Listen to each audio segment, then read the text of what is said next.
যিনি ধানের শীষের প্রার্থী, পিরোজপুরের 1 আসনের মানুষ তাকেই ভোট দিয়ে নিজের এলাকা বদলের অংশীদার হবেন। পিরোজপুর 1 আসনের সাধারণ যে ভোটার রয়েছেন, আপনাদের প্রতি আপনার এই গণমাধ্যমের মাধ্যমে আমি আহ্বান জানাবো, দেখুন আপনি এই সময় বয়ে যাচ্ছে, আপনি চাইলে এবারই আপনার এবং আপনার এলাকার পরিবর্তনের জন্য গর্বিত অংশীদার হতে পারেন। ভোটের মাধ্যমে আমরা বিশ্বাস করি জনাব তারেক রহমান রাষ্ট্র পরিচালনার দায়িত্ব পাবেন এবং জনগণ সেই দায়িত্বটি বুঝিয়ে দেওয়ার জন্য মুখিয়ে আছে।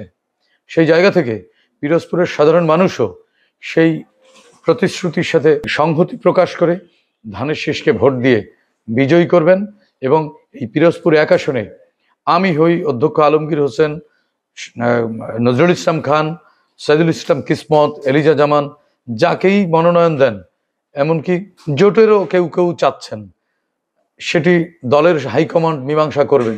যাকেই নমিনেশন দেন, যিনি ধানের শীষের প্রার্থী, পিরোজপুরের 1 আসনের মানুষ তাকেই ভোট দিয়ে নিজের এলাকা বদলের অংশীদার হবেন। এটা বিশ্বাস আমরা করি। আমাদের মধ্যে কোনো বিভেদ নেই, আমরা ঐক্যবদ্ধ, শুধু টিম ভাগ হয়ে আমরা দলের জন্য কাজ করছি।